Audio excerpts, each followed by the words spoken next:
Bro, the housing market is trash right now. It is the absolute worst possible time to buy. Don't do it. It's an absolutely terrible time to buy. Straight up impossible. I don't know why anybody would want to do that. Here's why those guys are completely wrong. This is like one of my biggest pet peeves. When somebody just blatantly throws the statement, housing is unaffordable. It's impossible for first-time homebuyers. Whatever your like inner thoughts or whatever reason that you feel that it's unaffordable to buy right now. Maybe you have a specific situation where you think you personally can't buy. Maybe you think no first-time homebuyers can buy right now. Throw your excuse in the comments. I'd love to hear them because I guarantee I can have data or something else that will show you why you're wrong. Because here's why it is going to be one of the best times to buy in 2025. I've made a few other videos that kind of touch on this topic, but I really want you to understand how real estate works. Number one, the news shares the median sales price, right? So the median home price right now is like $420,000. So as a first-time home buyer, if you see that $420,000 number, depending on your situation, and you see that number, you're like, well, if that's the median home price, I can't afford that. I can't afford anything. Let me explain something real fast.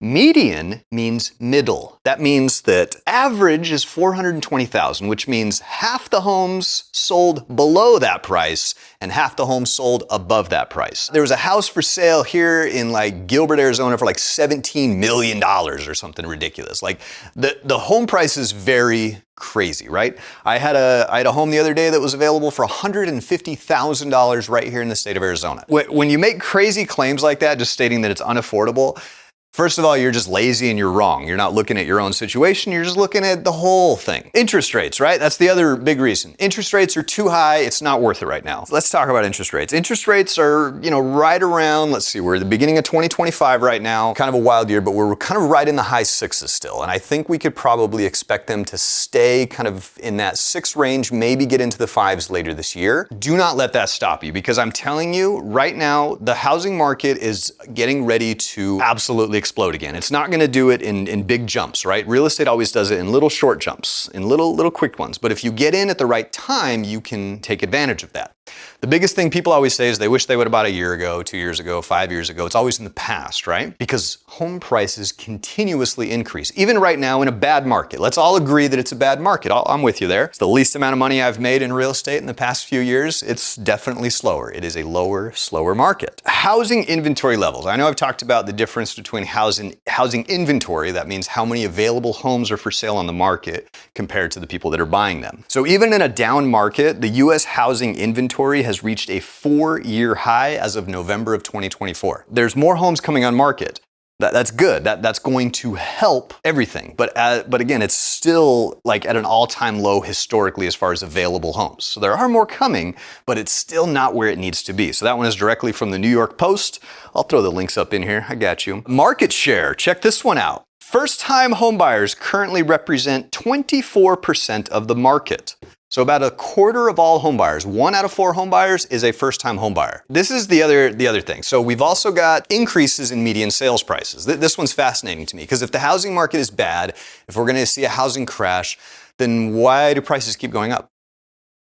Something to think about. I remember I did another video where we talked about real estate trends for almost the past 100 years. Out of 100 years, it was like 3 times home prices went down. The overall trend, especially with housing, because it's a long-term investment. It's something that you're buying now to live in that will be a long-term investment. On the long term, they always increase in value. And so the longer you wait, the more expensive it will get. Let me show you an example. This is a tool I have about the cost of waiting. Right now, the biggest thing I keep hearing is, I'm gonna wait for interest rates to drop before I buy.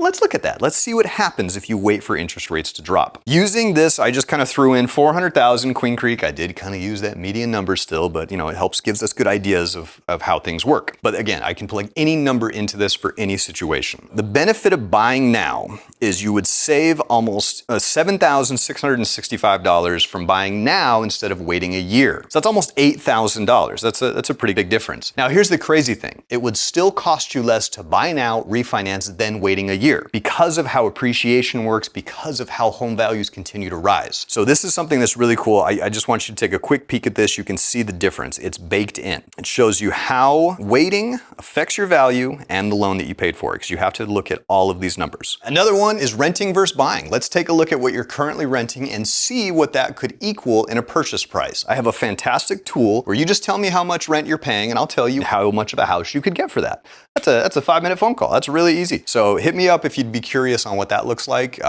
Shoot me a quick message. I'll be happy to share that with you. Super easy. The other one, which I think is kind of fascinating, if you have like Facebook friends or, Instagram buddies who are real estate agents and loan officers, over the past few months, you've probably seen them post loan limits for FHA have gone up to blah, blah, blah. Conforming loan limits are up to this for 2025. Like they're always talking about the loan limits increasing every year. And nobody knows what the hell that means, first of all. But the important thing is why they do it. So why would we have to increase loan limits per programs? The reason why we have to do it every single year consistently, I can't even remember a year where they did not increase the loan limits. It's at least been in the 11 years in my career doing mortgages. There's been a loan limit increase every single year. They do that because home prices keep rising. How much will it go up? That's the real question. Right now I have it forecast between 3 and 4% as like a worst case scenario. Historically, homes earn about 5% on average. They go up about 5% in value every single year. And then the most important reason as to why higher interest rates and our current housing situation is the best opportunity for first-time homebuyers with low money is because of one thing.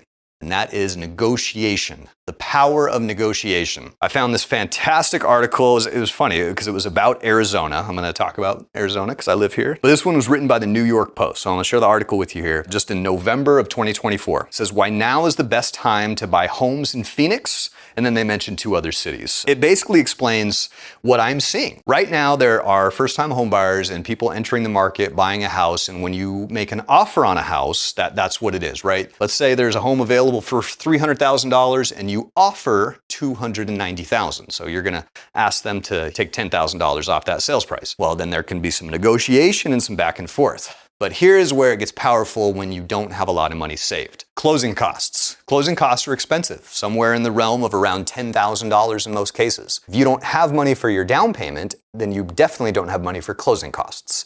So this is why you would need this market to help you get into a house. Because if we get into a market where there's 5, 10, 20 people bidding on the same house, the seller's gonna be less likely to negotiate. We saw it in 2020 and 2021. Sellers were like, nope, that's the price, bitch. Bitch. Bitch. Bitch. Pay it or not, or come up higher if you want. This guy said he'll do 10 grand higher, 20 grand higher, 30 grand higher. Like it was like one of those bidding things, like, like eBay. Like, I got 10,000, I got 10,000, 20,000 here, 30,000 here. Like, Not bad, looking at 2, 210 now, looking at 3, 310 now, can I get a 4, 4, they're now sold. it was bid over ask, it was crazy. And if you didn't have a lot of money saved, you were out and you couldn't buy a house. And if that happened to you and you got burned, I can see why you're a little sour about it. Now is your time because you can still negotiate those things. You can ask the seller to pay for your closing costs. We can use those closing costs to buy your rate down, to get you 2 years worth of your rate bought down. There's so many cool things you can do that you can't normally do when the market is hot.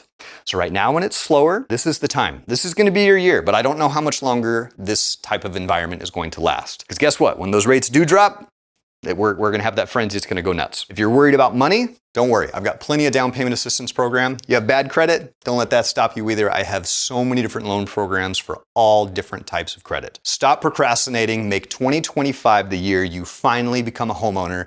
It's very easy to do. You just gotta schedule an appointment with me. The link to my website is right here on the description of this video. You can schedule 10 to 15 minutes. If you're not quite ready, there's a first-time homebuyer guide available for download. You can read through that. Check out my other library of videos. If you just have a quick question, hit me up in the comments, shoot me a DM. I'm on all the socials. I'd be happy to talk with you about your situation. I try to be available as much as I can. I really, really do care about this, and I promise I can help you get into a house if that's something you are wanting to do and have a goal for 2025.